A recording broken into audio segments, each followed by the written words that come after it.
megang mic juga udah gemeteran.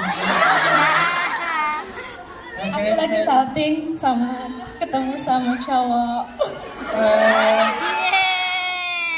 Baik, apa kabarnya semuanya? Kenapa kok nggak makan siang dulu tadi? Udah nggak penting ya, makan nggak penting ya.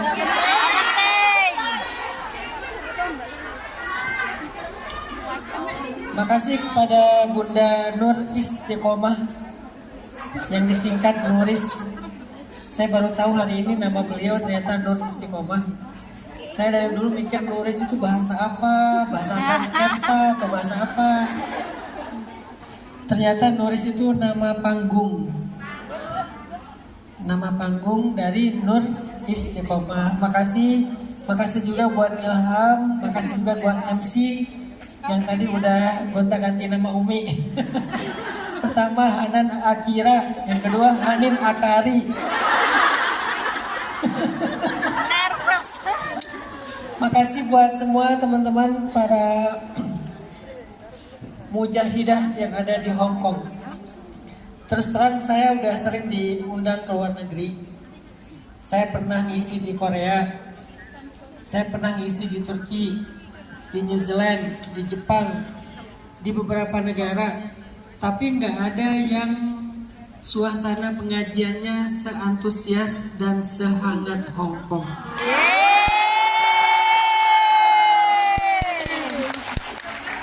Padahal kalau mau dilihat di tempat lain itu kan ada mahasiswa, ada pekerja perawat, segala macam. Semuanya hebat, tapi nggak ada yang bikin saya ngerasa nyaman seperti ada di antara pejuang. Udah ya Bun, bagian gombal-gombalnya udah dibalas. Next insya Allah Bunda Nuris akan mengisi tausiah di pesantren saya. Amin. Udah sering ngaji, Bunda Nuris setiap bulan ketemu kiai, setiap bulan ketemu ulama. Ini udah jadi Ustazah Mamah Nuris. Nanti kita bikin acara di Indonesia namanya Curhat Dong Nuris ya. Baik, bismillahirrahmanirrahim. Assalamualaikum warahmatullahi wabarakatuh. Waalaikumsalam warahmatullahi wabarakatuh. Segala puji dan syukur alhamdulillah kepada Allah Subhanahu wa taala atas nikmat iman yang Allah berikan ke dalam hati kita. Semoga iman di hati kita terus Allah tambahkan bersama iman yang sudah ada dan menjadi melekat di hati kita sampai akhir hayat kita. Amin. Salawat dan salam Allahumma sholli ala Sayyidina Muhammad wa ala alihi wa sahbihi wa man tabi'ahu ila yaumiddin amma ba'd.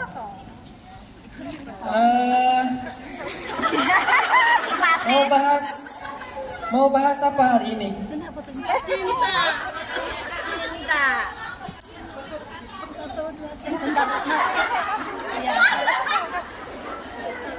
Ini yang pakai video gini udah filter belum? Gak usah filter, cakep. Filter dulu, saya nggak akan mau repost. Kalau videonya sajanya hitam, saya nggak mau. Sudah putih. Yang pertama saya repost, yang paling sayanya putih. Ya.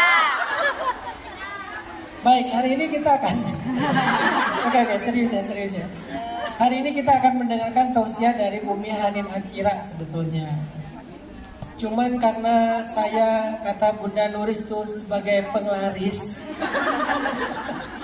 Saya bilang ke Bunda Nuris kalau penglaris itu biasanya di depan toko gini-gini.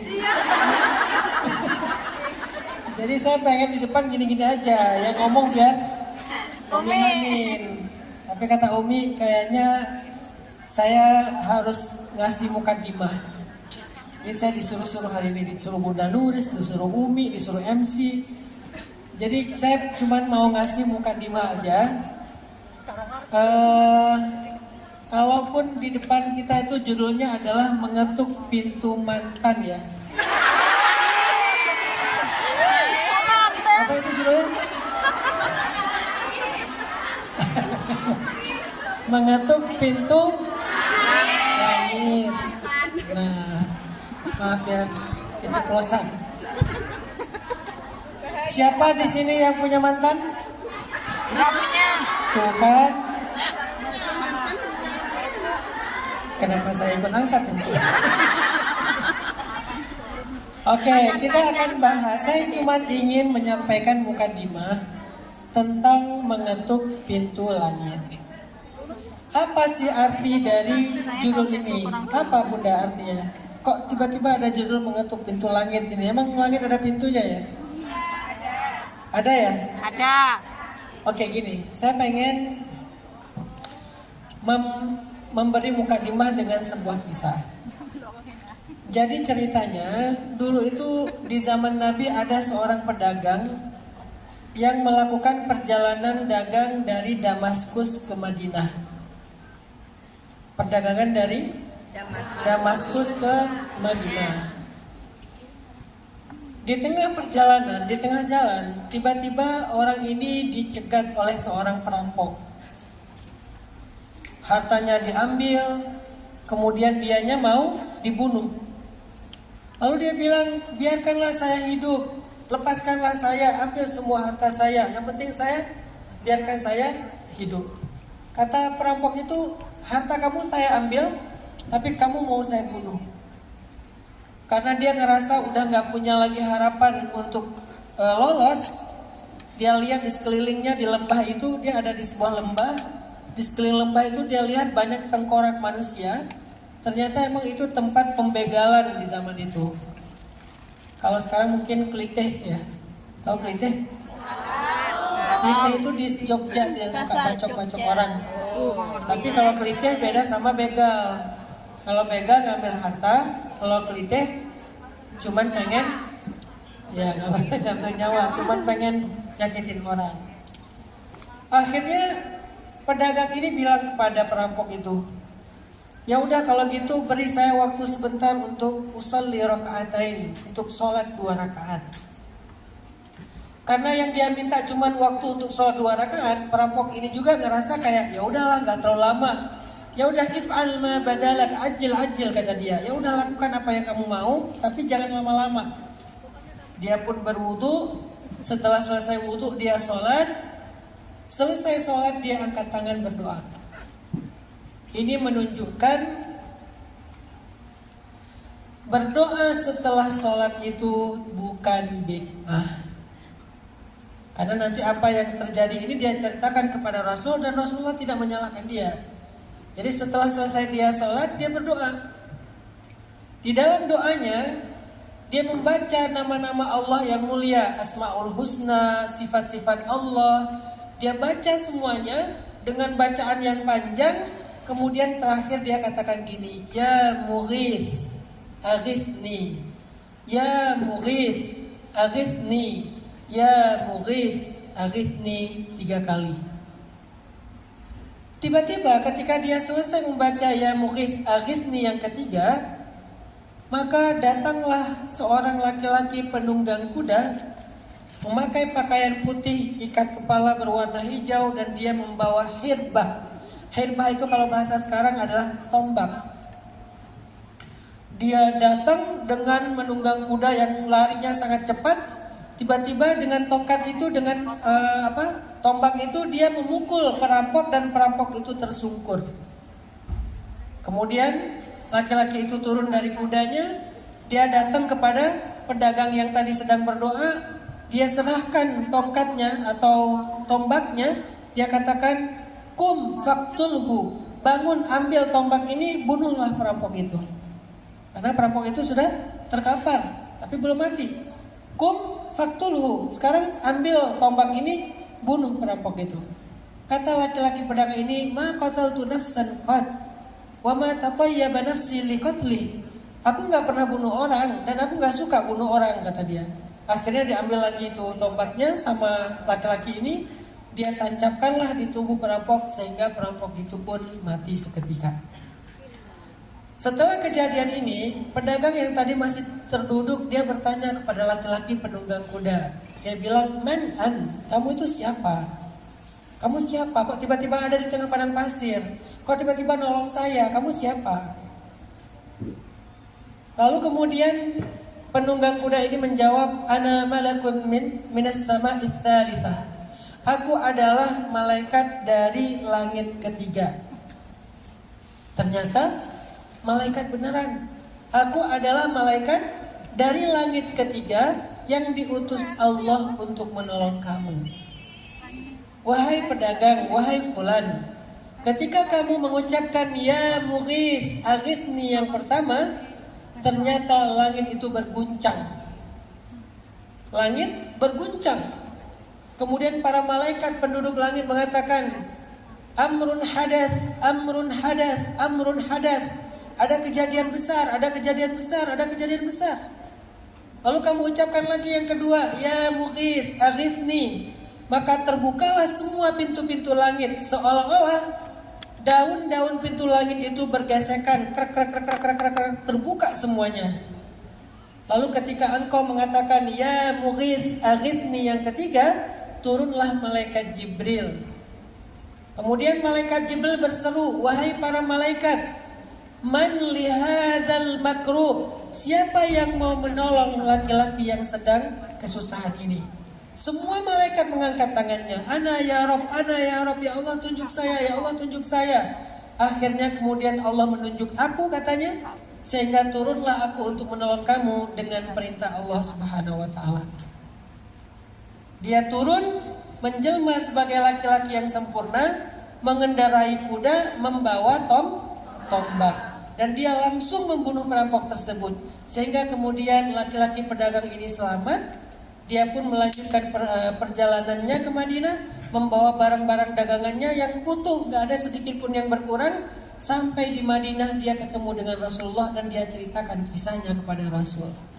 Berarti pedagang ini kalau udah bisa ketemu Rasul namanya sahabat. Berarti ini terjadi di zaman Nabi. Walaupun dia ketemu Nabi cuma sekali, tapi kalau ketemu dengan Nabi sekali walaupun cuma sedetik aja, itu masuk langsung kepada golongan sahabat Nabi. Dia ceritakan kisahnya kepada Nabi. Setelah dia menceritakan kisahnya kepada Nabi, Nabi bilang, ya fulan, wahai pedagang, sesungguhnya engkau telah mengetuk pintu langit dengan nama-nama yang mulia di antara nama-nama Allah. Maka Allah memberikan kepadamu pertolongan dari jalan-jalan yang tidak engkau duga. Nah pertanyaannya, apa yang dibaca oleh laki-laki ini? Kok sampai langit itu terbuka, langit itu berguncang, malaikat semuanya pada heboh. Kalau bahasa sekarang itu tiba-tiba dia trending di langit. Tiba-tiba dia viral di langit. Tiba-tiba dia masuk ke lambe malaikat. Lambe turah bicaraannya para malaikat ya. Kan ada lambe turah, ada lambe malaikat, ada lambe syariah. Apa itu lambe syariah? Gosip sambil zikir. Astagfirullah, gak nyangka ya, subhanallah. Sambil gibah, sambil zikir. Akhirnya dia viral di langit. Dia trending, dia viral, dia dibicarakan oleh para malaikat. Bahkan malaikat semua berlomba-lomba pengen turun untuk nolong dia. Yang kemudian Allah memerintahkan salah satu di antara malaikat itu yang dipilih menolong dia. Apa yang dia baca? Kok bisa doanya itu bisa mengguncang langit, mengetuk pintu-pintu langit? Ternyata yang dia baca adalah kalimat Asma'ullahil Husna. Kemudian yang dia baca adalah Sifatullahil Ulya. Dia membaca dua kalimat yang agung. Satu nama-nama Allah, dua sifat-sifat Allah. Sehingga siapa yang menghafal nama-nama Allah, kemudian dia baca di dalam doanya sesuai dengan tema doanya, lalu dia sebutkan kebesaran Allah dengan sifat-sifatnya, Allah maha tinggi, Allah maha kuasa, atau dia baca aja sifat wujud qidam baqa, Allah wujud qidam baqa, mukhalafatul hawadisi, wahdaniyah, qudrah, iradah. Nah, artinya siapa yang, nggak usah sampai selesai nanti bisa sampai maghrib kita ya. Siapa yang menghafal sifat-sifat Allah, nama-nama Allah, kemudian dia baca di dalam doanya sebagaimana perintah Allah, sebutlah Allah atau sebutlah Asmaul Husna, mana saja di antara nama-nama itu yang kamu sebut, maka insya Allah itu adalah nama-nama yang bisa mengetuk pintu langit. Pertanyaannya sekarang, kalian kalau berdoa manggil Allah itu apa? Ya Allah. Allah. Apa lagi? Ya Rahman, Ya Rahim. Padahal yang diminta tentang mantan. Kalau tentang mantan manggilnya apa?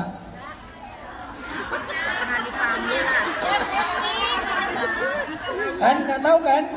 Gak punya mantan. Kalau tentang mantan panggilnya Ya Adil atau Ya Adil, wahai yang maha adil. Kan misalnya gini ceritanya, kita lagi bete nih gara-gara tahu mantan udah bahagia. Kan banyak tuh yang nanya, Ustadz kenapa ya orang yang menzolimi kita, yang meninggalkan kita, yang pergi pas kita lagi sayang-sayangnya, kan dia statusnya zolim, tapi kok dia hidupnya baik-baik aja, kok dia hidupnya bahagia, kok dia makin sukses, sementara kita kena mental gitu kan. Itu gimana Ustadz? Nah caranya, pertanyaan saya, kenapa dia masih tahu tentang mantan? Katanya udah Kepo. Ternyata dia ngelihat pakai akun kedua, pakai second akun. Oke, maksudnya gini, kalau kalian mau meminta sesuatu kepada Allah, cobalah minta dengan menyebut nama Allah yang sesuai dengan permintaan kalian. Itu rahasianya. Saya dulu ketika minta anak, ketika saya lagi umroh, saya pengen diberikan keturunan anak perempuan yang nanti saya kasih nama Aisyah.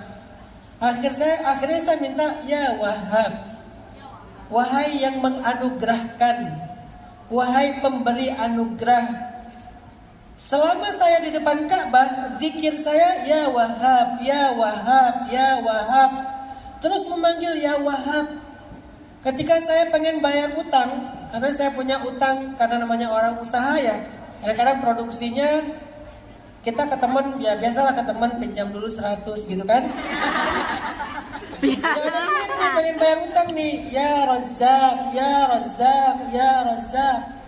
Ketika saya pengen memperluas jangkauan dakwah saya, pengen bikin tren di Indonesia supaya hijrah itu jadi tren, gimana caranya membuka banyak tempat untuk masuk dakwah? Akhirnya saya panggil Ya Fattah, Ya Fattah, Ya Fattah. Ketika saya butuh diberikan lebih banyak anugerah dan kebaikan oleh Allah, saya panggil Ya Karim, Ya Karim, Ya Karim. Artinya salah satu cara untuk mengetuk pintu langit dan langit itu akan berguncang untuk kita adalah dengan menyebut nama-nama dan sifat-sifat Allah yang mulia. Hasilnya dahsyat. Tapi challenge-nya, kita harus hafal dulu nama-nama ini. Setelah menghafal, kita fahami. Setelah difahami, dipakai sesuai dengan doanya. Dan memahaminya harus, karena kalau kita memanggil Allah tapi kita nggak paham apa makna dari nama ini, nanti panggilan kita nggak powerful. Saya yakin sekali Allah yang Maha Wahhab. Makanya saya yakin ketika memanggil Ya Wahhab, habli dzurriyyatan thayyibah, habli min ladunka waladan sholihan, atau apapun. Ya Allah, Ya Wahhab, pemberi anak keturunan, anugerahkanlah untuk saya keturunan, anak solih, anak solihah. Saya paham maksud dari kata-kata Ya Wahhab. Rabbana hablana, gitu kan? Hablana dari kata Wahhab, min azwajina wa dzurriyyatina qurrata a'yun waj'alna lil muttaqina imama. Maka salah satu cara paling gampang mengetuk pintu langit adalah dengan menyebut dan memanggil nama-nama serta sifat-sifat Allah yang mulia. Satu kisah lagi. Mungkin kalian pernah dengar cerita nenek-nenek di zaman Nabi Musa. Pernah dengar kan? Jadi ceritanya ada seorang nenek, dia udah tua, gak punya anak, tapi pengen punya anak. Maka kemudian dia datang kepada Nabi Musa bilang gini, ya Nabi Allah, ya Kalim Allah, wahai Nabi yang berbicara dengan Allah, mintalah kepada Allah agar Allah memberi saya anak. Saya belum punya anak, udah tua. Akhirnya Nabi Musa berdoa, ya Allah, ini ada nenek-nenek minta anak. Kemudian Allah bilang kepada Nabi Musa, Musa, sampaikan kepada nenek-nenek itu kalau dia takdirnya gak akan punya anak. Takdirnya. Artinya kan ini sesuatu yang sudah ditetapkan. Dia ditetapkan, ditakdirkan dia akan punya anak. Akhirnya Nabi Musa bilang, Nek sabar ya, nenek udah punya takdir dan takdir nenek gak akan punya anak. Oh gitu, ya udah pulang aja si nenek. Besoknya balik lagi, pas balik lagi minta lagi, ya Nabi Allah, doakan saya punya anak. Kata Musa, kan udah kemarin, siapa tahu sekarang bisa. Ya Allah, nenek yang kemarin ya Allah, minta anak sama kayak kemarin. Kata Allah, Musa, katakan ke dia takdirnya gak akan punya anak. Nek, kata saya juga, sabar atuh. Tapi Nabi Musa kan bukan orang Sunda ya, jadi kayak aksennya gak gitu sih, itu aksen saya. Nek, sabar, nenek gak akan punya anak, itu udah takdir nenek, terima aja gitu. Oh gitu, ya udah pulang. Besoknya balik lagi. Nenek yang kemarin, ya kenapa Nek minta anak? Loh kan kemarin udah 2 kali, siapa tahu hari ini bisa. Akhirnya Nabi Musa, ya Allah, ntar mau bersin.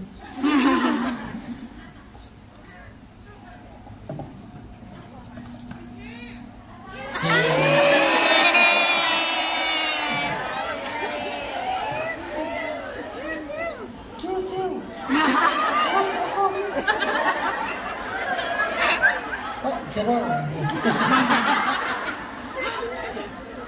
Sampai di mana tadi? Bersin. Nenek bersin. Cerita si nenek itu sampai mana? Minta anak. Oh iya, Nabi Musa doakan saya punya keturunan. Kan kemarin udah, siapa tahu hari ini bisa. Ya Allah, kata Nabi Musa, ini nenek yang kemarin lagi. Dan dia minta sesuatu yang sama. Kata Allah, Musa, sampaikan ke dia, takdirnya gak akan punya anak. Akhirnya Musa bilang, Nek, saya harus ngomong gimana ya? Kan nenek takdirnya gak akan punya anak. Ya udah, terima aja. Oh ya udah, pulang aja. Pulang gak balik-balik lagi dalam waktu berapa lama. Tiba-tiba setelah sekian lama, datang-datang bawa bayi.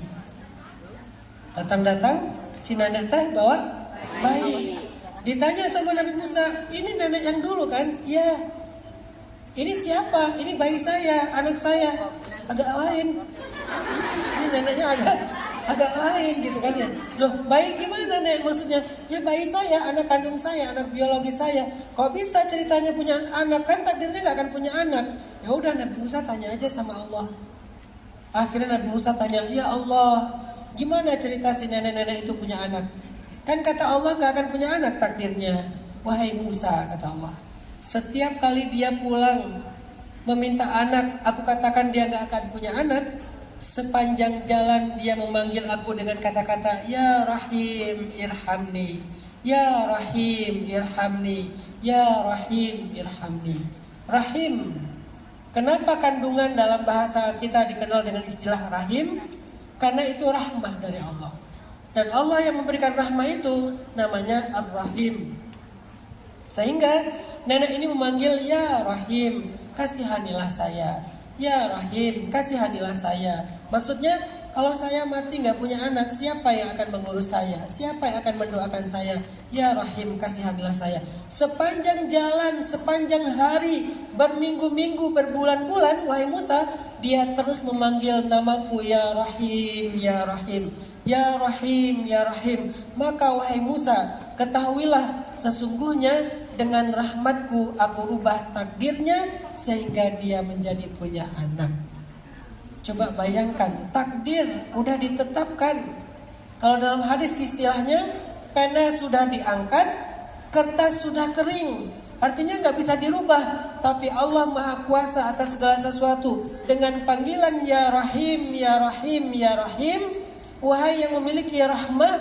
Akhirnya kata Allah, dengan rahmat itulah aku merubah takdirnya wahai Musa. Itulah dahsyatnya mengetuk pintu langit. Sekarang pertanyaannya, apa hajat kita? Apa hajat kalian? Kalau kalian cuma mengetuk pintu akun media sosial, minta di fallback, minta di repost, minta apa misalnya di like ya, minta komen, minta share, minta subscribe, minta FYP dan segala macam, kita kadang-kadang akan kecewa. Karena yang kita ketuk itu adalah pintu-pintu manusia, namanya pintu digital. Atau kita ngetuk pintu manusia lewat japrian, kita WA teman kita, WA keluarga kita. Kadang kita juga diabaikan. Kadang-kadang WA-nya ketumpuk gak dibalas-balas.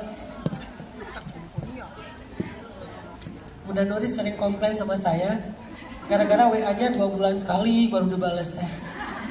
Bukan saya menganggap Bunda Nuris gak penting sih, karena Bunda Nuris nge-WA pas saya lagi ngajar. Begitu saya buka, udah ketumpuk tuh. Sehari kan WA-nya bisa masuk ratusan. Jadi begitu yang di WA gak dibaca, ketumpuk, akhirnya lupa. Dalam waktu yang lama. Tiba-tiba Bunda Nuris ngebujuknya lewat Umi Hanin. Kalau Umi Hanin yang WA, walaupun ketumpuk dia muncul lagi. Apa sih? Oke. Jadi maksudnya kalau kita ketuk pintu manusia, pintu digitalnya, pintu sosial medianya, kita bakal kecewa. Kita mengetuk pintu rumahnya, kita bakal kecewa. Satu-satunya pintu yang diketuk tidak mungkin gak dibuka adalah pintu rahmat Allah. Pintu manusia kadang dibuka, kadang ditutup. Ketika dia ngerasa kepayahan, dia tutup. Ketika dia ngerasa capek, dia tutup. Ketika dia ngerasa terganggu, dia tutup. Sedangkan Allah, la ta'khuduhu sinatu wa la naum wa la ya'uduhu hifdhuhuma. Jadi nggak pernah ngantuk, nggak pernah lelah, nggak pernah capek. Apa alasan Allah untuk menutup pintu itu? Nggak ada. Karena Allah tuh maha kuasa. Udah gitu maha baik. Sedangkan manusia kadang baik, kadang jengkelin ya. Kadang dia baik banget kayak malaikat, tiba-tiba jadi ya gitu deh. Jadi artinya kalau kalian mau hidupnya mudah, belajarlah tentang gimana cara ngetuk pintu langit. Karena kita tahu banget cara ngetuk pintu bumi, tapi nyatanya sering mengecewakan. Sekarang saatnya kita belajar mengetuk pintu langit. Pintu bumi itu termasuk pintu hatinya. Gimana caranya biar dia berkenan sama kita, mau sama kita, mau komitmen dengan kita. Kadang kita mengecewakan. Ketika kita ketuk pintu hatinya, dia malah memberikan hati itu kepada orang lain. Maka ketuklah pintu pemilik hatinya. Bukan pintu hatinya, tapi pintu pemilik hatinya. Karena hati bukanlah milik kita, tapi milik Allah. Jadi apapun hajat kalian, belajarlah tentang gimana cara mengetuk pintu langit. Salah satu cara mengetuk pintu langit yang paling dahsyat adalah dengan memanggil nama-nama Allah yang mulia. Allah Ar-Rahman, Ar-Rahim, sifat-sifatnya yang mulia, panggil dengan panggilan yang panjang berkali-kali, nanti kemudian terakhir baru minta. Jadi doa itu jangan template. Jangan standar-standar aja, asal angkat tangan, Rabbana atina fid dunya hasanah wa fil akhirati hasanah. Itu kan template. Udah gitu nggak ada muji-muji Allahnya, nggak ada selawat-selawatnya. Makanya kalau kalian mau mengetuk pintu langit, dan itu kunci dari segala urusan hidup kita, segala hajat kita. Saya nggak mau terlalu spesifik urusan masalah cinta-cintaan doang ya. Apa? Allahumma sholli ala sayyidina ala alihi wa sahbihi wa man tabi'ahum ila yaumiddin amma ba'd.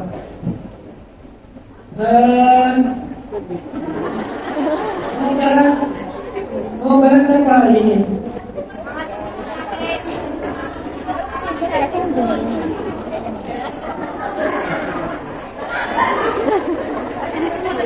Jadi yang pakai video ini udah filter.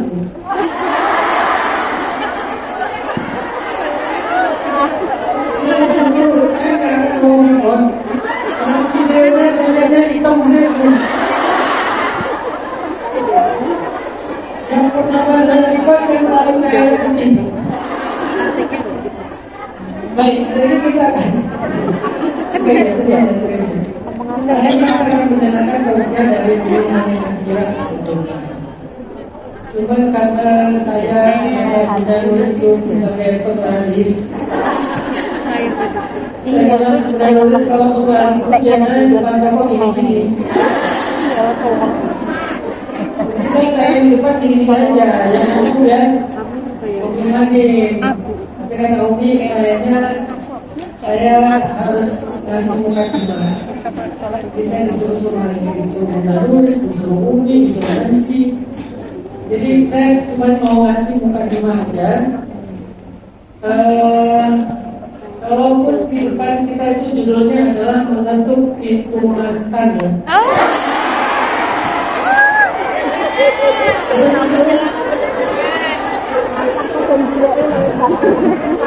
Menentuk pintu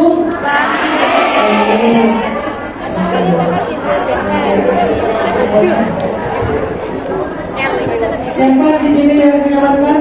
Saya.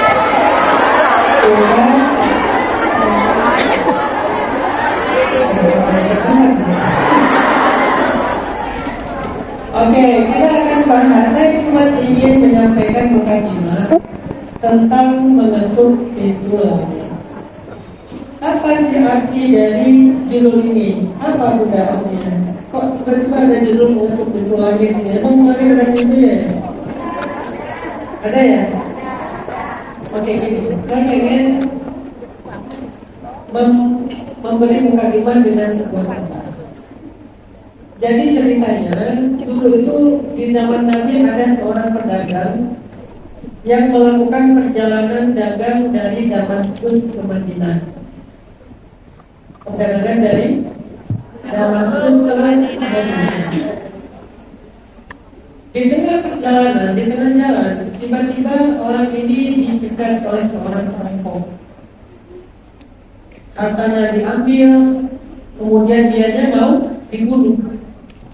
Lalu dia bilang, biarkanlah saya hidup, lepaskanlah saya, ambil semua harta saya, yang penting saya, biarkan saya hidup. Kata perampok itu, harta kamu saya ambil, tapi kamu mau saya bunuh.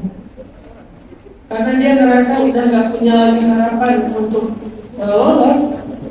Dia lihat di sekelilingnya di lembah itu, dia ada di sebuah lembah. Di sekeliling lembah itu dia lihat banyak tengkorak manusia. Ternyata emang itu tempat pembegalan di zaman itu.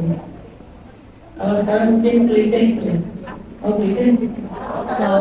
Kelitih itu di Jogja yang suka macam-macam orang. Tapi kalau kelitih beda sama begal. Kalau begal ngambil harta, kalau kelitih cuma pengen nggak bernyawa, cuma pengen nyakitin orang. Akhirnya pedagang ini bilang kepada perampok itu, ya udah kalau gitu beri saya waktu sebentar untuk usul di Ramadan, untuk sholat 2 rakaat. Karena yang dia minta cuma waktu untuk sholat 2 rakaat, perampok ini juga merasa kayak udah terlalu lama. Ya udah alnya badal ajil kata dia. Ya udah lakukan apa yang kamu mau, tapi jangan lama-lama. Dia pun berwudu. Setelah selesai wudu dia sholat. Selesai sholat dia angkat tangan berdoa. Ini menunjukkan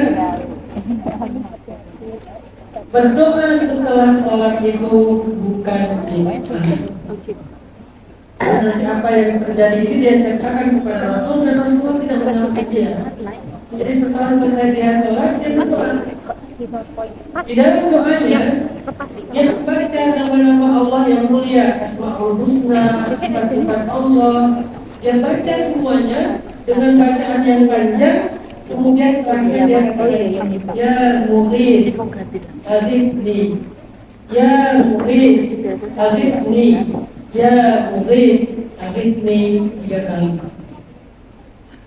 Tiba-tiba ketika dia selesai membaca ya Mughith, aghithni yang ketiga, Maka datanglah seorang laki-laki penunggang kuda, memakai pakaian putih, ikat kepala berwarna hijau, dan dia membawa irbah. Irbah itu kalau bahasa sekarang adalah tombak. Dia datang dengan menunggang kuda yang larinya sangat cepat. Tiba-tiba dengan tongkat itu, dengan tombak itu dia memukul perampok dan perampok itu tersungkur. Kemudian laki-laki itu turun dari kudanya, dia datang kepada pedagang yang tadi sedang berdoa, dia serahkan tongkatnya atau tombaknya, dia katakan, "Kum faktulhu, bangun ambil tombak ini, bunuhlah perampok itu." Dan perampok itu sudah terkapar, belum mati. "Kum faktulhu, sekarang ambil tombak ini, bunuh perampok itu." Kata laki-laki pedagang ini, "Maka tahu nafsan wabah apa ya mana sih kekli? Aku gak pernah bunuh orang dan aku gak suka bunuh orang." Akhirnya diambil lagi itu tombaknya sama laki-laki ini, dia tancapkanlah di tubuh perampok sehingga tubuh dia mati. Setelah kejadian ini, pedagang yang tadi masih terduduk, dia bertanya kepada laki-laki penunggang kuda. Dia bilang, "Man, kamu itu siapa? Kamu siapa? Kok tiba-tiba ada di tempat pasir? Kok tiba-tiba nolong saya? Kamu siapa?" Lalu kemudian penunggang kuda ini menjawab, "Ana malakun minas samaa'i tsalitsa." Aku adalah malaikat dari langit ketiga. Ternyata malaikat beneran. Aku adalah malaikat dari langit ketiga yang diutus Allah untuk menolong kamu. Wahai pedagang, wahai fulan, ketika kamu mengucapkan ya murid akhirnya yang pertama, ternyata langit itu berguncang. Langit berguncang. Kemudian para malaikat penduduk langit mengatakan, "Amrun hadath, amrun hadath, amrun hadath." Ada kejadian besar, ada kejadian besar, ada kejadian besar. Lalu kamu ucapkan lagi yang kedua, ya murid akhirnya. Maka terbukalah semua pintu-pintu langit, seolah-olah daun-daun pintu langit itu bergesekan, terbuka semuanya. Lalu ketika engkau mengatakan ya murid akhirnya yang ketiga, turunlah malaikat Jibril. Kemudian malaikat Jibril berseru, "Wahai para malaikat, man lihadzal makruh?" Siapa yang mau menolong laki-laki yang sedang kesusahan ini?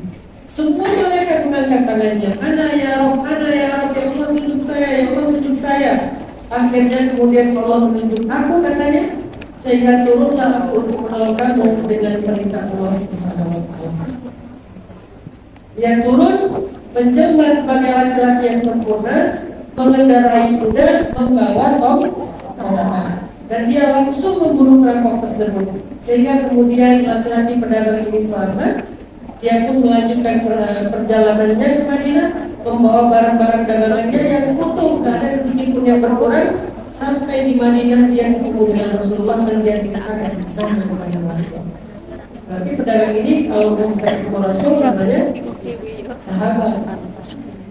Berarti ini terjadi di zaman Nabi. Walaupun dia ketemu Nabi cuma sekali, tapi kalau ketemu dengan Nabi sekali walaupun cuma sedetik aja, itu masuk langsung kepada golongan sahabat Nabi. Dia ceritakan kisahnya kepada Nabi. Setelah dia menceritakan kisahnya kepada Nabi, Nabi bilang, "Ya fulan, wahai pedagang, sesungguhnya engkau telah mengetuk pintu langit dengan nama-nama yang mulia di tangan Allah. Maka Allah memberikan kepadamu pertolongan dari jalan-jalan yang tidak engkau." Nah, pertanyaannya, apa yang dibaca oleh masyarakat ini? Kok sampai langit itu terbuka, langit itu berguncang, malaikat semuanya pada heboh. Kalau bahasa sekarang itu tiba-tiba dia landing di langit, tiba-tiba dia viral di langit, tiba-tiba dia masuk ke lambe malaikat. Lambe malaikat itu artinya jadi pembicaraan aja kalau malaikat ya. Kan ada lambe merah, ada lambe malaikat, ada lambe syariah. Apa itu lambe syariah? Gosip sambil zikir. Astagfirullah, subhanallah. sambil gibah, sambil akhirnya dia viral di langit. Dia trending, dia viral, dia dibicarakan oleh para malaikat, bahkan malaikat semua berlomba-lomba pengen turun untuk nolong dia. Yang kemudian Allah memerintahkan salah satu di antara malaikat itu yang dipilih menolong dia. Apa yang dia baca? Kok bisa doanya itu bisa mengguncang langit, membentuk pintu-pintu langit?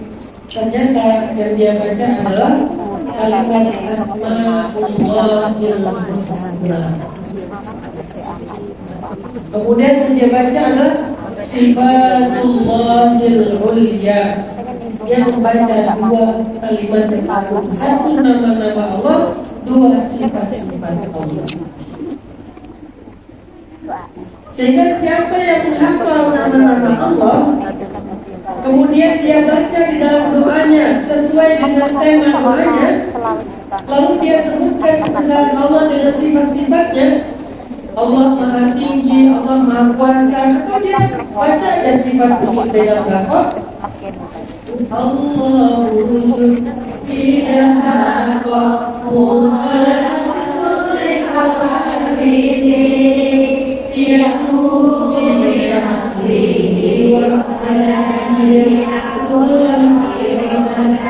artinya siapa yang nggak usah sampai selesai nanti ya, siapa yang menghafal sifat-sifat Allah, nama-nama Allah, kemudian dia baca di dalam doanya sebagaimana perintah Allah, sebutlah Allah atau sebutlah Asmaul Husna, mana saja di antara nama-nama itu yang kamu sebut, maka insya Allah itu adalah nama-nama yang bisa membantu dunia. Tanya sekarang, kalian kalau berdoa panggil Allah itu apa? Allah, apa lagi? Kalau makan yang lain, padahal yang kita tentang mantan. Kalau tentang mantan, manggilnya apa?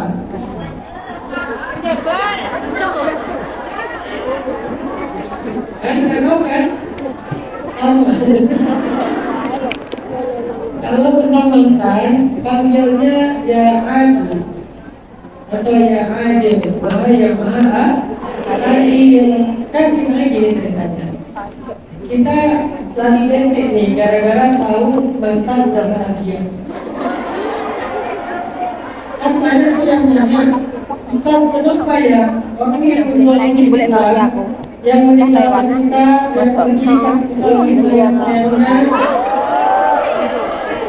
kan dia statusnya sohib, tapi kok dia hidupnya baik-baik aja, kok dia hidupnya bahagia, kok dia mungkin sukses, sementara kita kena mental gitu kan. Itu gimana Ustaz? Nah, caranya, pertanyaan saya kenapa dia masih tahu tentang mental? Karena udah ternyata dia melihat kartu kedua. Oke, silakan.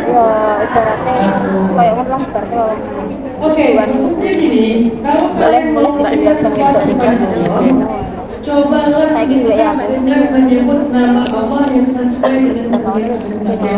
Itu rahasianya.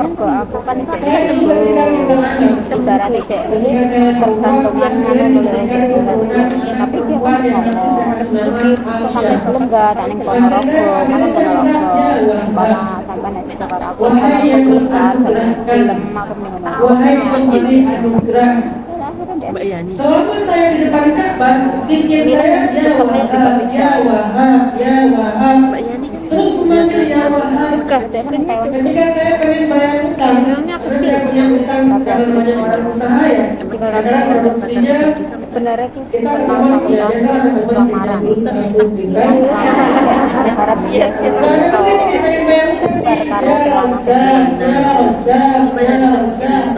Ketika saya pengen memperluas jangkauan dakwah saya, pengen bikin tren di Indonesia supaya hijrah itu jadi tren. Gimana caranya membuka banyak tempat untuk masuk dakwah? Akhirnya saya panggil ya Fattah, ya Fattah, ya Fattah. Ketika saya butuh diberikan lebih banyak anugerah dan kebaikan oleh Allah, saya panggil ya Karim, ya Karim, ya Karim.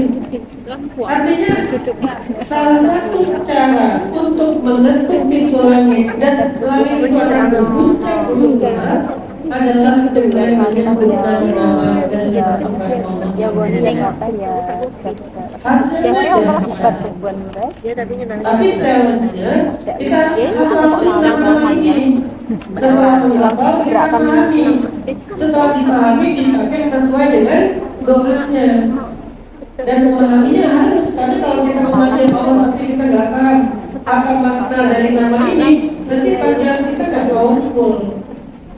Saya yakin sekali Allah yang Maha Wahhab. Makanya saya yakin ketika memanggil Dia Wahhab, Habli dzurriyyatan thayyibah, Habli min ladunka waladan shalihan. Apapun yang Allah ya Wahhab, pemberi anak keturunan, anugerahkanlah untuk saya keturunan anak shalihan. Saya paham maksud dari kata-kata Ya Wahhab. Rabbana hab lana, gitu kan? Hab lana dari kata Wahhab.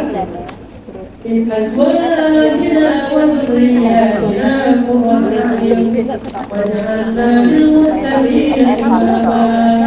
Maka salah satu cara paling gampang mengetuk langit adalah dengan menyebut dan memanggil nama-nama serta sifat-sifat Allah. Satu kisah lagi. Mungkin kalian pernah dengar dari nenek-nenek kita berkisah. Kan? Jadi ceritanya ada seorang nenek, dia udah tua, udah punya anak, tapi pengen punya anak. Bahkan kemudian dia datang kepada Nabi Musa dengan ini, ya Nabi Allah, ya Nabi Allah, wahai Nabi yang berbicara dengan Allah, mintalah kepada Allah agar Allah memberi saya anak. Saya belum punya anak, sudah tua. Akhirnya Nabi Musa berdoa, ya Allah, ini ada nenek-nenek punya anak. Kemudian Allah bilang kepada Nabi Musa, sampaikan kepada nenek-nenek itu kalau dia takdirnya jangan punya anak, takdirnya. Artinya kan ini sesuatu yang sudah ditetapkan.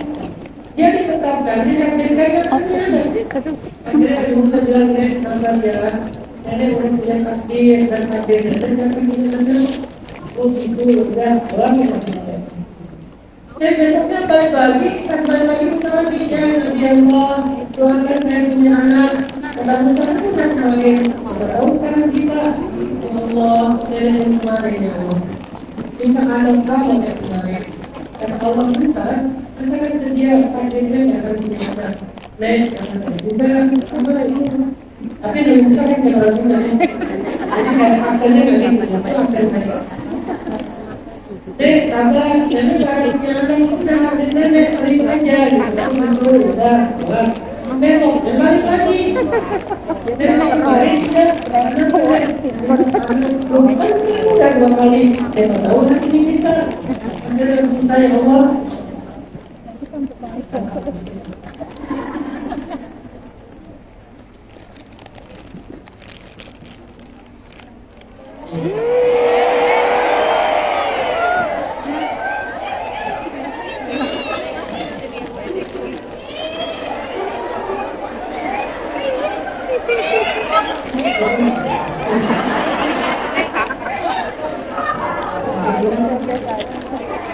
Bersih.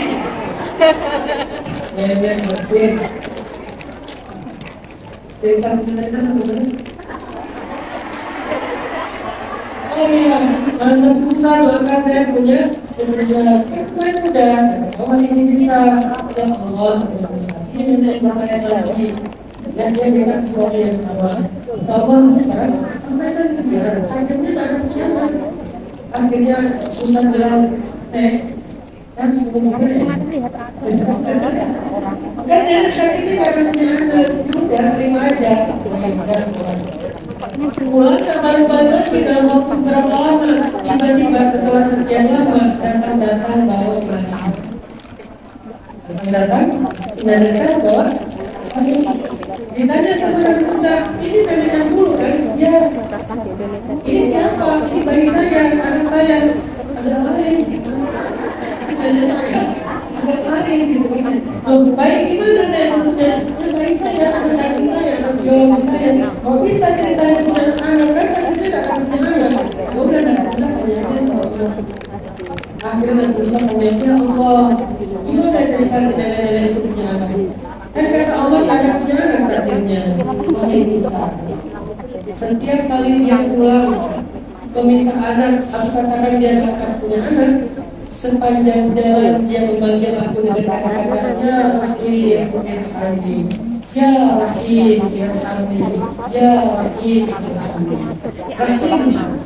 Kenapa kandungan dalam bahasa kita dikenal dengan istilah Rahim? Karena itu rahmat. Dan Allah yang memberikan rahmat itu namanya Rahim. Sehingga nenek itu memanggil ya Rahim, kasihanilah saya. Ya Rahim, kasihanilah saya. Maksudnya kalau saya mati gak punya anak, siapa yang akan mengurus saya? Siapa yang akan mendoakan saya? Ya Rahim, kasihanilah saya. Sepanjang jalan, sepanjang hari, berminggu-minggu, berbulan-bulan, wahai Musa, dia terus memanggil namaku ya Rahim, ya Rahim. Ya Rahim, ya Rahim. Maka wahai Musa, ketahuilah sesungguhnya dengan rahmatku aku ubah takdirnya sehingga dia menjadi punya anak. Coba bayangkan, takdir sudah ditetapkan. Kalau dalam hadis istilahnya, pena sudah diangkat, kertas sudah kering. Artinya tidak bisa dirubah. Tapi Allah Maha Kuasa atas segala sesuatu. Dengan panggilan ya Rahim, ya Rahim, ya Rahim, wahai yang memiliki rahmat, akhirnya kata Allah dengan rahmat itulah aku berubah takdirnya menjadi Musa. Itulah dahsyatnya membentuk ilmu ini. Sekarang pertanyaannya, apa hajar utama? Apa hajar utama? Kalau kalian cuma melihat pintu akun media sosial, minta di follow back, minta di repost, minta apa misalnya di like, ya, minta komen, minta share, minta subscribe, minta FYP dan segala macam, kita kadang-kadang akan kecewa. Karena yang kita ketuk itu adalah pintu-pintu manusia, dan pintu digital. Atau kita ketuk pintu manusia lewat japrian. Kita WA teman kita, WA keluarga kita. Kadang kita juga diabaikan. Kadang-kadang bedanya ketemu dan dibalas-balas. Bunda Nuris sering komplain sama saya. Bukan saya menganggap Bunda Nuris gak penting sih, karena Bunda Nuris nge-WA pas saya lagi ngajar. Begitu saya buka, udah ketumpuk tuh. Sehari kan WA-nya bisa masuk ratusan. Jadi begitu yang di WA gak dibaca, ketumpuk, akhirnya lupa. Dalam waktu yang lama. Tiba-tiba Bunda Nuris ngebulutnya lewat Umi Hanin. Kalau Umi Hanin yang WA, kalau ketumpuk dia muncul lagi. Apa sih? Jadi maksudnya kalau kita ketuk pintu manusia, pintu digitalnya, pintu sosial medianya, kita bakal kecewa. Kita mengetuk pintu rumahnya, kita bakal kecewa. Satu-satunya pintu yang diketuk tidak mungkin gak dibuka adalah pintu rahmat Allah. Pintu manusia ya dibuka karena ditutup. Ketika dia merasa kepayahan dia tutup. Ketika dia merasa capek dia tutup. Ketika dia merasa terganggu dia tutup. Sedangkan Allah la ta'khudhuhu sinatun wa la naum wa la yaquduhu. Jadi nggak pernah ngantuk, nggak pernah lelah, nggak pernah capek. Apa alasan Allah untuk menutup pintu itu? Nggak ada. Karena Allah tuh Maha Kuasa. Udah itu Maha Baik. Sedangkan manusia kadang baik, kadang jengkelnya. Kadang dia baik banget kayak malaikat, tiba-tiba jadi iblis. Jadi artinya kalau kalian mau hidupnya mudah, belajarlah tentang gimana cara bentuk pintu langit. Karena kita tahu banget cara bentuk pintu bumi. Tapi nyatanya saling mengecewakan kita. Sekarang saatnya kita belajar membentuk pintu langit. Pintu bumi itu termasuk pintu hatinya. Gimana caranya biar dia berkenan sama kita, mau sama kita, mau komitmen dengan kita. Karena kita mengecewakan. Ketika kita ketuk pintu hatinya, dia malah memberikan hati itu kepada orang lain. Maka ketuklah pintu pemilik hatinya. Bukan pintu hatinya, tapi pintu pemilik hatinya. Karena hati bukan milik kita tapi milik Allah. Jadi apapun hajat kalian, belajarlah tentang gimana cara mengetuk pintu langit. Salah satu cara mengetuk pintu langit yang paling dahsyat adalah dengan memanggil nama-nama Allah yang mulia. Allah Ar-Rahman, Ar-Rahim, sifat-sifatnya yang mulia, panggil dengan panggilan yang panjang berkali-kali, nanti kemudian terakhir baru minta. Jadi doa itu jangan enteng, jangan sekadar aja asal katakan Rabbana atina fid dunya hasanah. Itu kan template. Udah gitu nggak ada muji-muji Allahnya, nggak ada salawat-salawatnya. Makanya kalau kalian mau menerima lagi, dan itu kunci dari segala urusan hidup kita, segala hajat kita. Saya nggak perlu terlalu spesifik urusan masalah cinta-cinta doang ya. Apapun masalah hidup kita, sedarurat apapun kondisi kita, seprihatin apapun keadaan kita, sekuatin apapun hati kita, bahkan kalian mengalami anxiety disorder sekalipun, serangan kecemasan sekalipun, gak ada yang akan dikecewakan oleh Allah jika pintu-pintunya diketuk oleh hamba. Maka ketuklah dengan asmaul husna, dengan sifat-sifat Allah yang mulia, kemudian salawat kepada Nabi, baru yang terakhir kalian minta ya murid alifni. Jadi doanya terpanjang gitu, cuma satu kata ya murid alifni, cuma satu kalimat pendek. Yang panjang apa? Asmaul husnanya. Yang panjang apa? Muji-mujinya.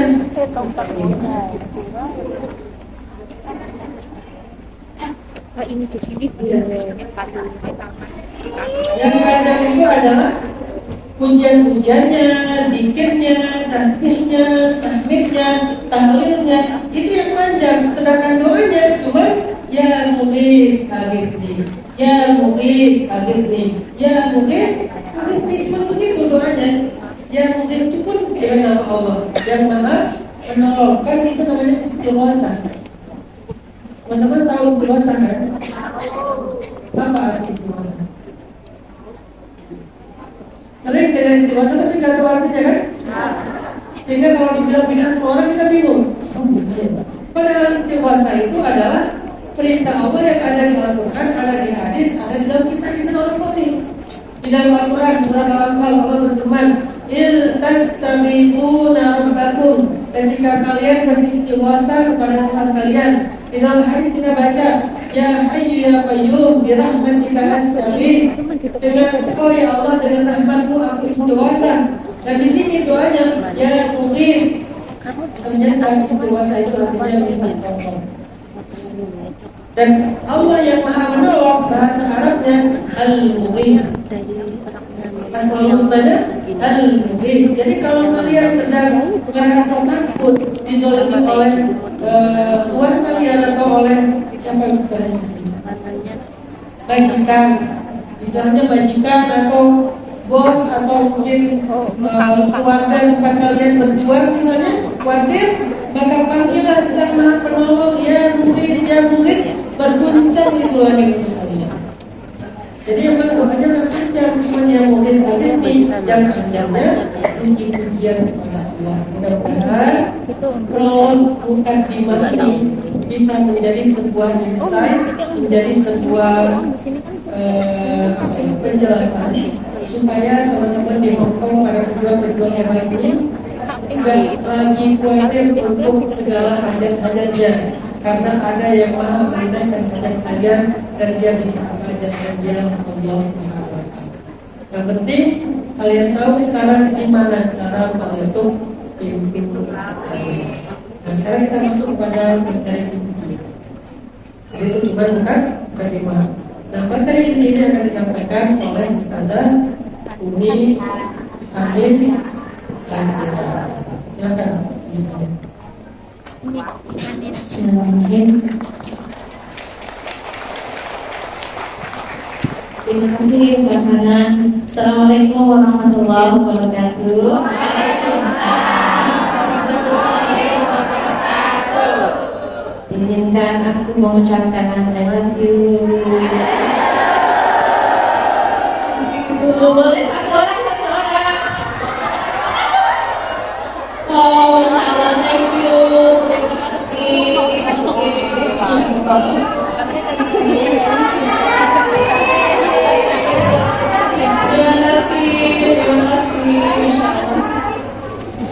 Alhamdulillah mungkin aku pribadi gak kenal satu-satu ya, tapi insya Allah kamu gak pernah jadi orang asing buat aku. Insya Allah kita akan berjumpa selalu di dalam majelis cinta,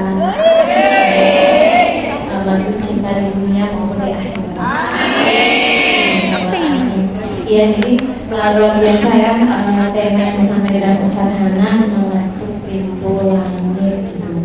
Dan aku juga dibisikin sama Bunda Lubis sebuah tema yang titipan gitu ya, katanya mengetuk pintu cinta. Boleh bicara cinta? Diizinkan? Terima kasih. Masya Allah, di sini yang lagi jatuh cinta boleh angkat tangan. Banyak ya. Jatuh cinta sama diri sendiri. Gimana rasanya hubungan bahagia? Candungan. Candungan ya. Ternyata jatuh cinta itu kalau menurut orang yang jatuh cinta itu saking candungnya, aku nggak mau berhenti jatuh cinta karena memang ya happinessnya itu beda, happinessnya, semangatnya, bener nggak sih?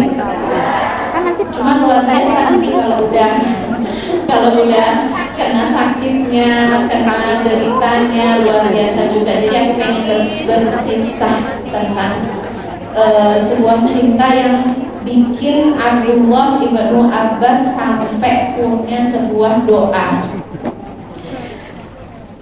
Pada waktu sore hari di padang Arafah di hari ke-9 Yaum Tasi' min Dzulhijjah ba'dal 'asr asyiyatan, di sore hari Abdullah bin Abbas sedang berdoa, bermunajat karena ini adalah hari agung, hari mulia, hari besar, hari berdoa, hari di mana Allah membanggakan para jamaah yang berkumpul di padang Arafah. Tiba-tiba didatangkan seorang pemuda dengan penampakan yang sangat menyedihkan, kulitnya kering, kurus, tatapan matanya kosong, jidatnya hampa. Sampai Abdullah bin Abbas bertanya, mana di mana hada? Ibu Abdullah bin Abbas, ya bena'am Rasulullah, wahai sepupu Rasulullah Sallallahu Alaihi Wasallam. Dia adalah orang yang dulunya sangat ganteng, bersinar, bercahaya, namun dia saat ini sakit berat.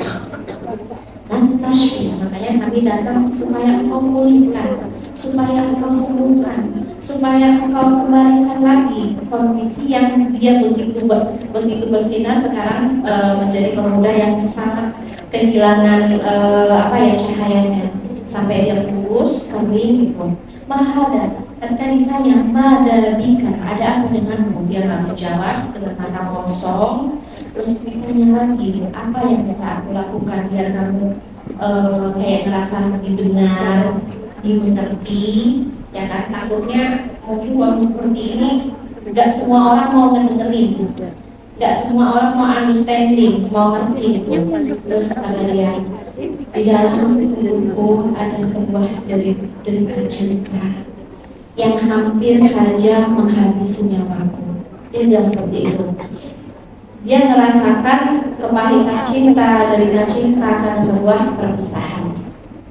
Terus gak lama, beberapa saat setelah dia komentar seperti itu, badannya bergetar, dia berteriak dan nyawanya meninggalkan jasadnya. Dia mati dalam kondisi apakah syahid cinta, apakah apa ini ya, Allah a'lam, kita nggak tahu, kita nggak boleh juga kita berjanji gitu ya. Makanya melihat kondisi seperti ini, Abdullah bin Abbas sampai Allah berdoa ya, karena kan ngerti ya, ini sakit apa, ini jenis penyakit apa, kok bisa sebuah penyakit sampai bisa mengambil nyawa seseorang. Apakah dia lebay, apakah dia bucin, apakah dia, maaf ya, ini kalau bahasa kita adalah pembunuh banget sih, masa karena cinta dia mati gitu. Tapi kita sebagai orang yang menyaksikan orang yang sakit kayak gitu ya, kita jangan sampai mencaci, mencela, nyinyir. Jadi contohlah dari sikap Abdullah bin Abbas. Kalau melihat kondisi seperti itu, cepat-cepatlah kita berdoa, Allahumma inni a'udzubika minal ishqi.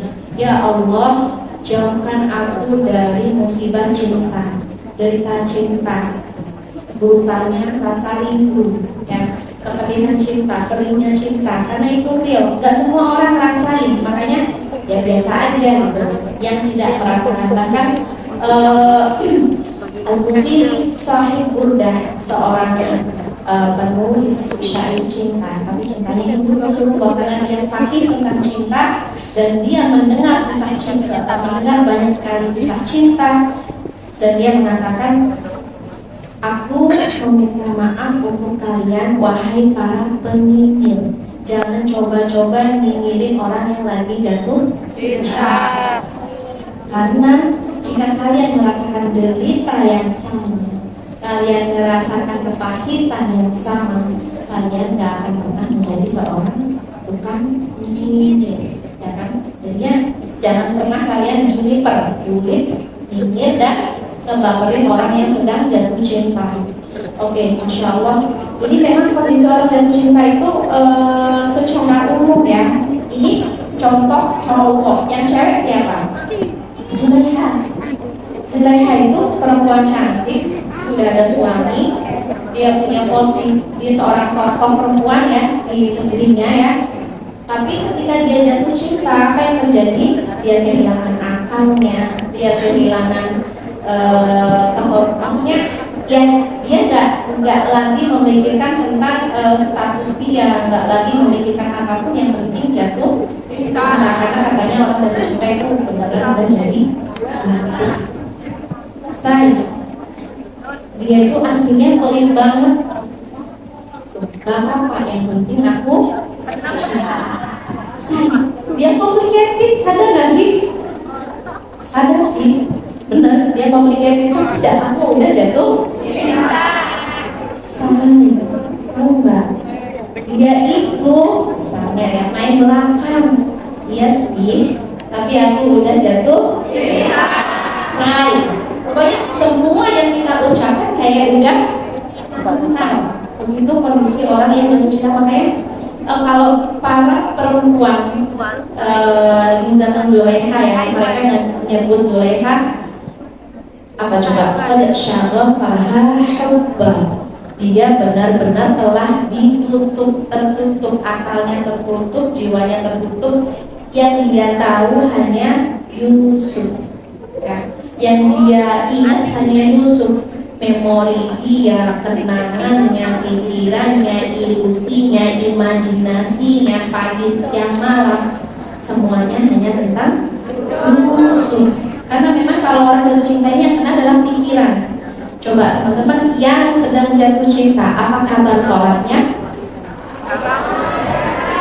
Apa kabar sholatnya? Apakah full bisa fokus atau kamu kembali lagi kepada si dia? Apa kabar pagi siang malamnya? Ya pagi siang malam dia kepikiran, ngapain aja dia kepikiran. Jadi kayak benar-benar orang jatuh cinta ini butuh sebuah healing ya, sebuah kayak kesadaran gimana ini untuk kembali lagi kan fitrah perempuan atau fitrah siapapun, kita itu fokus kepada Allah Subhanahu wa Ta'ala. Ketika kita sudah berubah fokus ya, ini sudah enggak fitrah lagi. Nah, ini kita belajar tentang self control ya, kita ingat lagi tentang self integrity, self love, self respect. Kalau kita kehilangan 4 hal ini ketika kita jatuh cinta, maka kita akan bernasib seperti orang-orang yang ya mungkin inna sholati wa nusuki wa mahyaya wa mamati lil habib, untuk kekasih aku. Jadi pikiran dia sholatku, nusukku, kehidupan aku, pagi siang malamku hanya untuk orang yang aku cintai. Jadi nasihat apapun, pertimbangan apapun nggak pernah bisa dia dengarkan.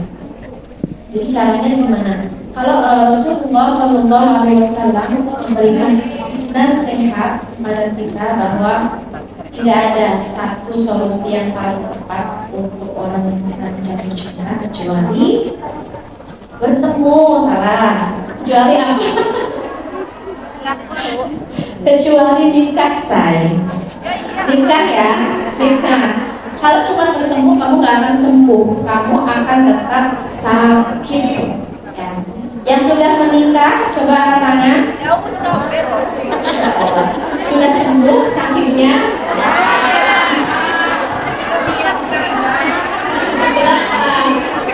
Sudah. Belum ketemu lagi. Yes, benar. Orang yang selalu jatuh cinta itu dia bisa melampaui apapun ya, dengan kalimat, dengan pikiran kita, meskipun jauhan secara fisik, tapi secara emosi, secara jiwa kita selalu ingin bertaut, selalu ingin berjumpa, selalu ingin ketemu. Nah, ini bagus kalau sudah halal. Apa kabar kalau masih cinta terlarang? Ya kan? Apa kabar kalau masih cinta yang haram? Ini pasti sulit banget, makanya self control. Jadi observe. Jadi orang jatuh cinta itu kalau kita nggak pandai observe, nggak pandai observe itu meneliti diri aku. Kenapa aku jatuh cinta? Awalnya ini apa yang bilang Umi? Aku nggak tahu. Aku jatuh cinta itu kenapa? Jatuh cinta ini dari Allah kah? Dari iblis kah? Dan siapa coba yang mencintai? Kayak iblisnya semaur. Iblisnya semaur. Kadang-kadang itu aku banget kok barang sama dia kan. Kenapa aku tiba-tiba itu cinta? Ya saya jatuh cinta itu ya memang ada awalnya, nggak mungkin kita ujuk-ujuk jatuh cinta gitu. Berawal dari mata. Jadi please, biar kamu nggak kena penyakit cinta, nggak. Ya karena katanya love is infectious. Jadi cinta itu infeksi.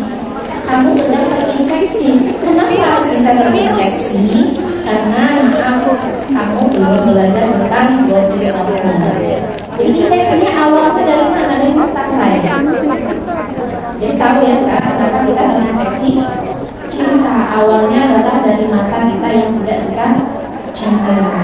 Dan kenapa sih ini ada kaitan apa dengan menutup pintu langit? Pintu langit itu bisa kita ketuk dan terbuka dengan baik ketika kita tidak punya hijab, tidak punya penutup, tidak punya kotoran-kotoran, polutan. Karena kayak cinta yang sifatnya hawa nafsu itu adalah polutan yang mempersulit kehidupan kita sehingga kita sulit untuk menutup pintu. Nah, jadi sekarang kita tahu infeksi awal dari mana?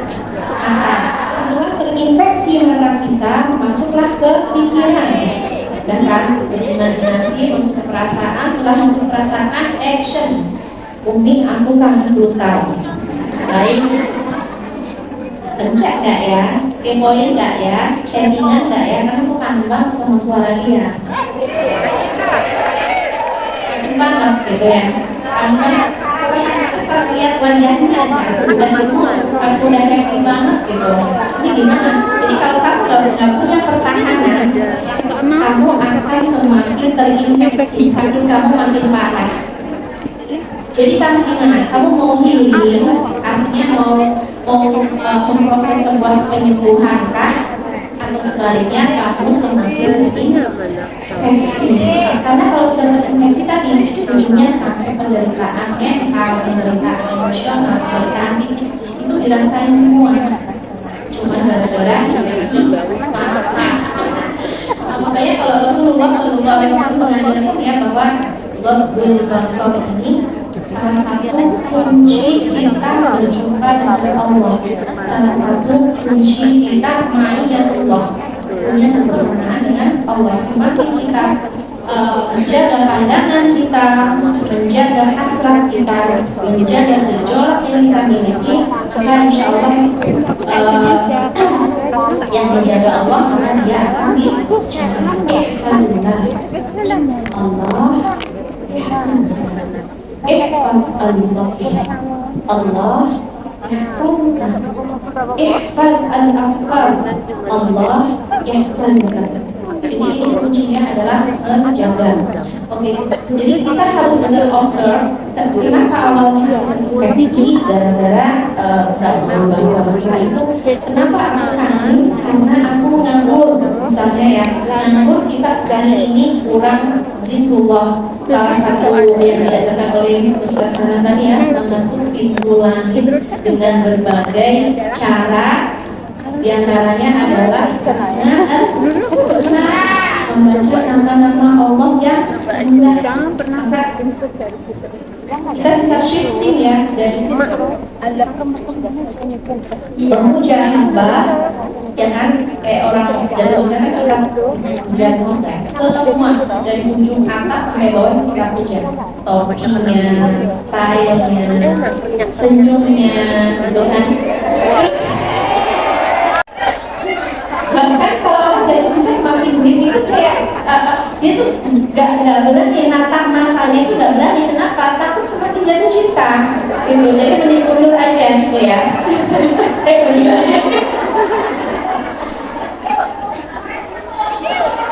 Nah, ini harus kita observe. Ini apa nih? Kalau kita perturutkan ya, oh saya punya kebiasaan ngelamun, saya punya kebiasaan gabut, saya nggak menghormati waktu sholat, nggak menghormati waktu zikir, nggak menghormati waktu berdoa, yang semuanya aku pakai untuk gabut, dan kita hanya berteman dengan pikiran, khayalan, memori indah dengan dia ya, dan itu semua yang bikin kita semakin terdepresi, semakin sakit.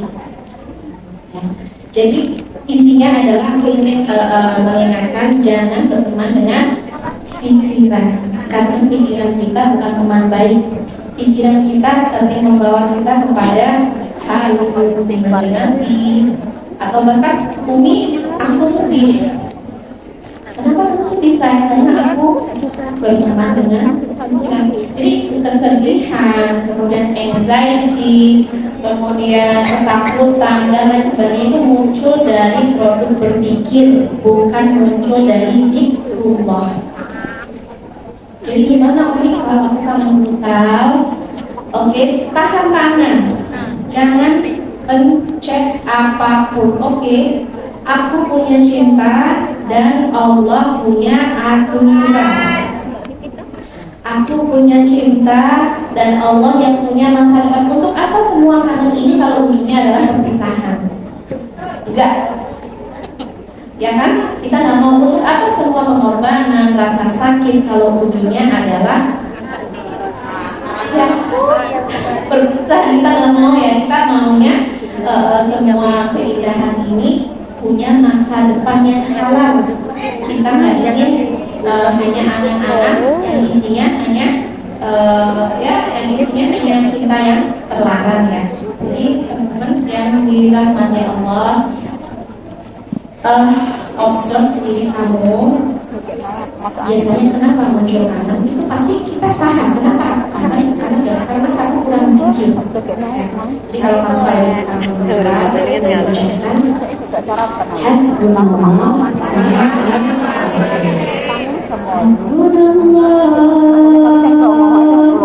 hasbunallah wa ni'mal wakil, hasbunallah. Atau kamu boleh pakai zikir apapun. Zikir tasbih ini kan puja-puji Tuhan. Kamu harus observe diri kamu dalam satu hari. Kamu lebih banyak puja-puji Tuhan atau puja-puji mantan? Atau kamu lebih banyak puja-puji kekasih? Itu kan pikiran kamu itu dikuasai siapa? Karena hati kamu itu adalah rumah ibadah. Aku sebut hati itu adalah Baitullah. Hati itu rumahnya Allah. Hati itu harusnya hanya menyembah Allah, memuja Allah, bukan memuja yang lain. Makanya ketika kita mencoba memuja yang itu, meninggalkan al-khaliq, yang kita rasakan adalah derita cinta. Jadi terus ya, kamu observe diri kamu, ini kenapa aku kangen dan gimana cara mengatasi kangen, gimana cara menahan diri ya. Kalau Nabi Yusuf Qala ma'adallah innahu rabbi ahsana mathwaya. Ternyata dia berjuang, artinya arti berjuang dia agresif, dia ngerayu kita. Neng sudah makan belum? Gitu kan. Neng sudah sekolah belum? Gitu kan. Jadi ceritanya pacaran tapi syariat, ingetin sholat, ingetin sholat tahajud dan lain-lain ya. Kalau dia semakin agresif, artinya kita harus belajar say no. Say no itu kalau bahasa Nabi Yusuf adalah ma'adallah innahu rabbi ahsana mathwaya. Aku berlindung kepada Allah. Yes, aku cinta dia. Yes, aku mengidamkan dia. Yes, aku ingin punya masa depan dengan dia. Yes, aku ingin selalu bersama dia. Tapi aku gak akan menyalahgunakan cinta. Pantang aku perempuan menyalahgunakan mata, telinga, pikiran, bahkan fisik. Karena cinta itu dia akan bersatu lewat kata-kata. Itu awalnya ya, startnya lewat kata-kata. Next dia akan berusaha bersatu secara jasad. Jadi makanya disebutnya bahwa mata itu bisa berzina. Mata bisa berzina dan nanti bisa turun ke pikiran, ke hati dan lain sebagainya. Dan kita harus bisa say no. I respect my Lord. Aku perempuan yang menghargai Tuhanku. Aku perempuan yang menghargai aku dijanjikan oleh Tuhanku sebuah kerajaan. Ketika aku tidak menghargai Tuhanku, aku akan diusir dari kerajaan Tuhan. Kita diusir dari Hongkong aja kayak naudzubillah ya. Apalagi kalau kita nanti diusir dari kerajaan Tuhan gara-gara perbuatan-perbuatan yang tidak diridhoi oleh Allah Subhanahu wa taala. Mencoba untuk mendengarkan bimbingan Allah, mendengarkan mendengarkan bimbingan, melihat hidayah dari Allah supaya kita bergerak bukan karena hawa nafsu tapi bergerak karena bimbingan dari Allah Subhanahu wa taala. Oke, teman-teman yang dimuliakan Allah, tentang cinta ini, kalau kita selalu mendengarkan hawa nafsu, maka kita akan menjadi perempuan yang merugi dan tidak berhasil mencapai cita-cita kita. Karena cita-cita kita, ini aku pengen seperti Sayyidah Maryam, aku pengen seperti Sayyidah Khadijah, aku ingin seperti Sayyidah Aisyah, aku ingin seperti Sayyidah Asia. Dan semua perempuan-perempuan hebat ini meniti jalan kesucian, mensucikan pikiran, mensucikan emosi, mensucikan jiwa ya. Innallaha astafaki wa tahharaki wastafaki ala nisa'il alamin. Sesungguhnya ketika kamu jatuh cinta, Allah bukan ingin membuatmu masuk ke neraka, tapi justru Allah ingin meningkatkan derajat kamu, perempuan terpilih. Jatuh cinta tapi tetap menjaga kesucian. Jatuh cinta tapi tetap bisa menghormati Tuhannya, menghargai Allah, menghargai aturan-aturan Allah. Karena cinta ini sesuatu yang rasa yang tidak bisa kita rindu, tapi kita bisa rindu action kita bisa say untuk hal-hal yang Innallaha astafaki wa tahharaki wa astafaki ala nisa'il alamin. Apa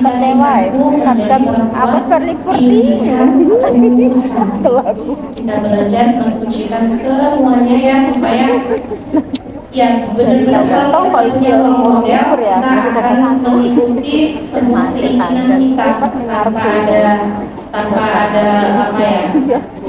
tanpa ada saringan apapun. Jadi teman-teman yang tadi udah banyak banget ya pertanyaan-pertanyaan, entah seputar cinta atau entah seputar apapun. Kenapa ini penting menjadi pembahasan?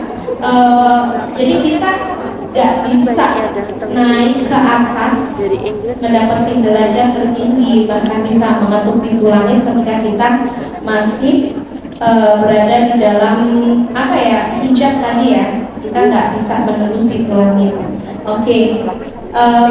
Kayaknya kita mulai ya untuk membacain pertanyaan-pertanyaan dari teman-teman. Ada berapa ini, banyak banget. Maka dimulai Ustaz Hanan.